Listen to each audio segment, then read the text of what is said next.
正经的真人秀。别小偷危机期我来了，别打了，别打了！太奶奶，您惩罚我吧。 Season 1 already won everyone's heart, but this time the story is deeper and more impactful.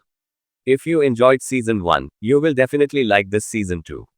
Now, you may think Season 2 starts exactly where Season 1 ended. But no, the beginning is a little different. The story starts from a new angle. We see our female lead Liang on her first day of college. Young Bao and Chao Yang bring her gifts. They even give her a toy car. But Liang gets angry and says, I don't want this childish gift. Do you think I like toys like kids? Everyone around is shocked. They whisper, what an ungrateful girl. She got such a nice gift but still complaining. Her parents must have spoiled her a lot. Then suddenly, Young Bao and Chao Yang call Liang, Mom, and apologize to her. Everyone gets even more shocked. How can two old men, almost 80 years old, call this young girl, Mom? What is going on? Liang walks away angrily. Now, for people who didn't watch Season 1, this is confusing. How can an 18-year-old girl be a grandmother? So here's the flashback. In an award ceremony accident, Liang time traveled from 1955 to 2025. When she woke up, she realized her soul was inside a young girl's body. That whole journey was explained in Season 1. You can watch it on the channel. Back to the story. Young Bao and Chao Yang follow Liang. She scolds Chao Yang, why are you joining this madness? Return the car right now. Chao Yang quickly leaves. Then Liang asks Young Bao, where is Yan Yang? Bao replies, he already went to college early this morning. After all, he is the great-grandson of a legendary scientist like you. Maybe he is doing something big. But in reality, Yan Yang is not serious at all. He skips classes and hangs out with his friends. When he enters college, people treat him like a VIP. His followers shout, move aside. Can't you see the most famous boy of the college is coming? Everyone gives way, and Yan Yang stands with full attitude in one corner. Then a girl named Yao comes with a cake for him. In Season 1, Yao used to ignore Yan Yang because she thought he was poor. But now she knows he is rich and from the Ji family. So she wants to date him. She tells him, Yan Yang, I brought this small cake for you. Please stop liking Liang. Be with me instead. Yan Yang gets angry. Yao continues, earlier I was blind, I didn't understand you. But now my eyes are open. Let's start fresh. Yan Yang smashes the cake on her head and says, start fresh. With you. Never. He insults her badly. Just then, Liang arrives. The moment Yan Yang sees her, his behavior changes completely. In college, he acts like a boss. But in front of Liang, he suddenly becomes quiet and well-behaved. He even tells his friends, behave properly, Liang is here.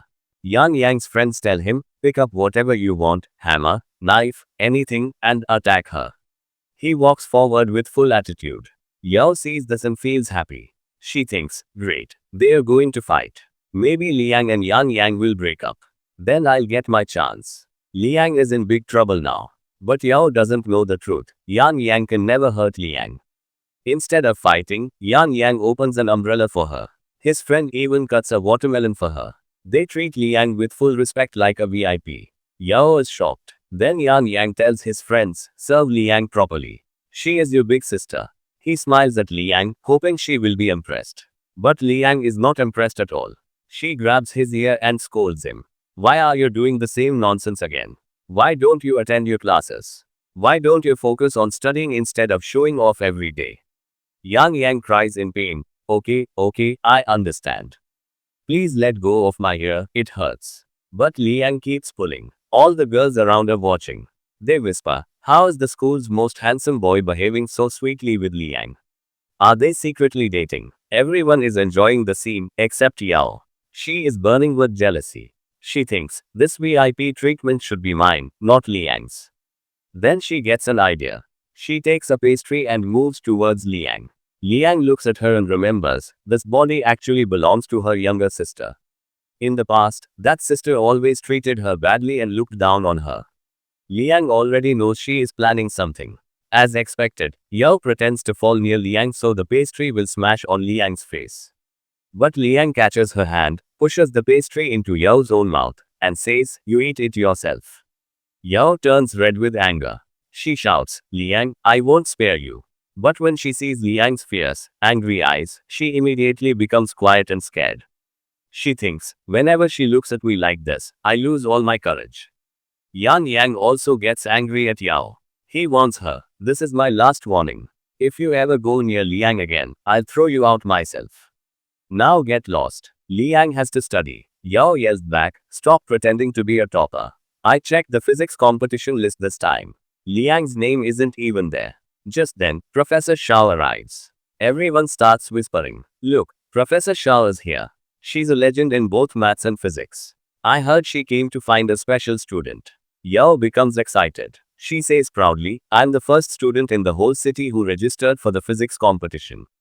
She must be here for me. She happily walks forward. But Professor Shao ignores Yao completely and goes straight to Liang. Yao's face drops in shock.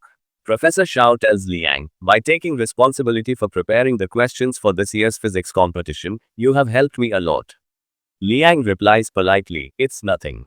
I also want to see how far today's students have reached in physics. She started walking with Professor Shah, and Yang followed behind with an umbrella. Liang pushed him away and said, why are you following? Pack up your useless stuff and leave. Everyone laughed at Yang's insult. Someone even joked, that was like a tight slap. If I were you, I'd hide in shame. You can't show your face anymore.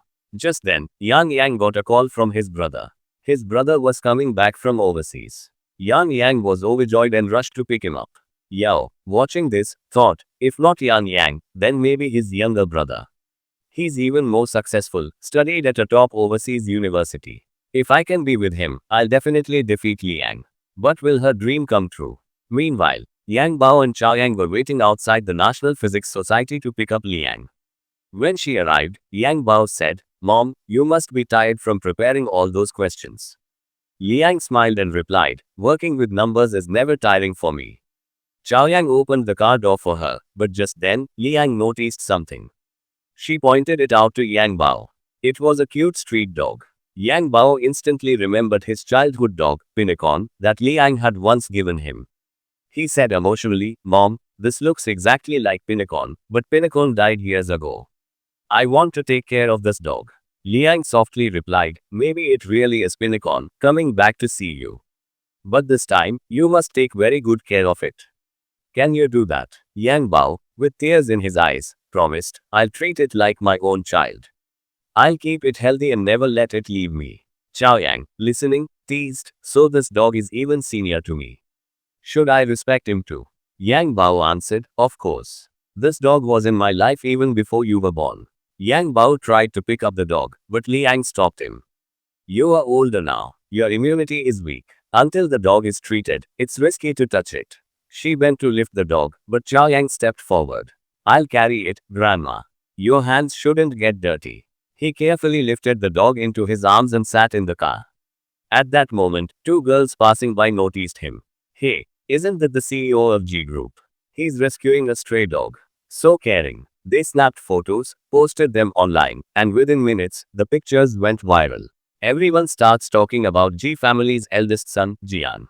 They say he is not only handsome but also very kind. Hearing this, Yunhua becomes angry. He warns Phoenix, stay away from that cunning man, or you'll pick up his bad habit. Zhao Yang is shocked and asks, Grandpa, are you talking about me? Yunhua replies, yes, I mean you. You are too clever in a bad way. Zhao Yang is confused. Liang also asks, what do you mean?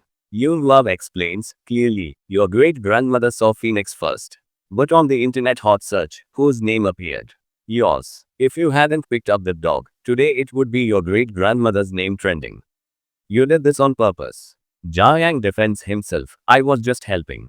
Yunhua snaps, stop giving excuses. You wanted to steal the spotlight. Your great-grandmother just debuted through the talent show. She needed fans. Instead, you competed with her for fame. Even as CEO of such a big group, you are still hungry for attention. Liang supports Zhao Yang and tells Yunhua, don't act like a child. He didn't do it on purpose. Yunhua argues, Mom, how can you call me childish? He's at fault. Why don't you scold him? Liang warns, if you complain more, next time I won't take you with me anywhere. Hearing this, Yunhua falls silent.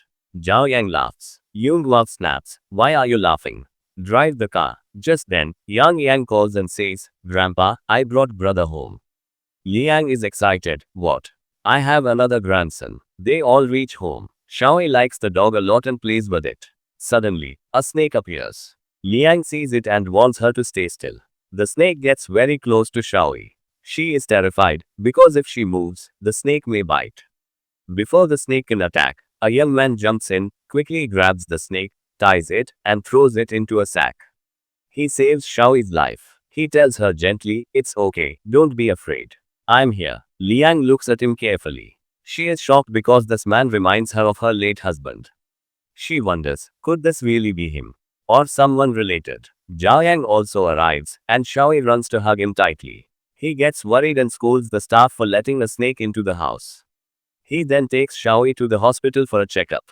Meanwhile, Liang feels grateful and says, thank God Xingyu saved Xiaoyi. But Yunglove corrects her, no, he is not Xingyu. He is Jing Chauhan, the son of our nanny Fenbu. He only came here to look after the garden.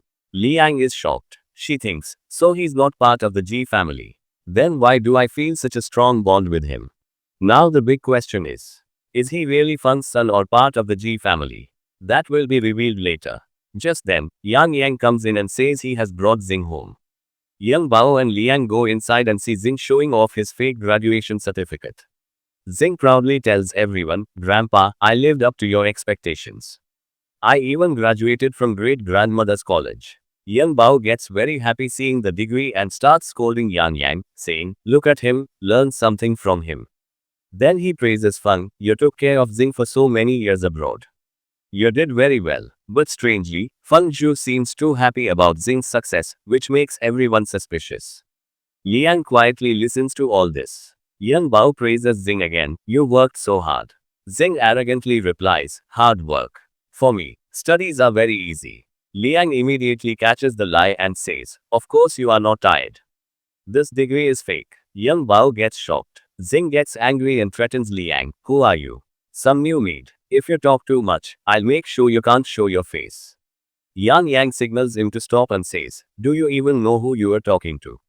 Yang Bao scolds Xing and is about to reveal that Liang is actually his great-grandmother, but Liang stops him with her eyes. Then Liang exposes the truth. The real degree has light-sensitive fibers and a color-changing design. Yours is completely fake. You didn't even buy a proper duplicate. Everyone stares at the certificate in shock. Xing tries to defend himself, nonsense. You never even went to that university. Yang Yang tells him to calm down, but when he sees Liang's angry face, he changes his tone and says, brother, you should respect a girl like Liang. Xing shouts, why should I? Liang replies firmly, because I saved Yang Bao's life. Now tell me, do I not have the right? At that moment Feng says, oh, so you are the one who saved Mr. Ji's life. But that doesn't mean you can accuse our young master. A flashback is shown. When the fake certificate issue first came up, it was Liang who gave a unique and powerful suggestion that even the university officials accepted. Back to the present, Yang Bao says, I trust Liang completely. I will send someone right now to verify your graduation. Xing panics and says, no, please don't. Finally, he admits the truth. Grandpa, I lied. I was forced to do it. Yang Bao gets furious. This is too much. You even learned how to lie. Look at your brothers. Your elder brother Zhao Yang studied abroad and paid for his own expenses. Your second brother worked hard in the film industry and became a superstar.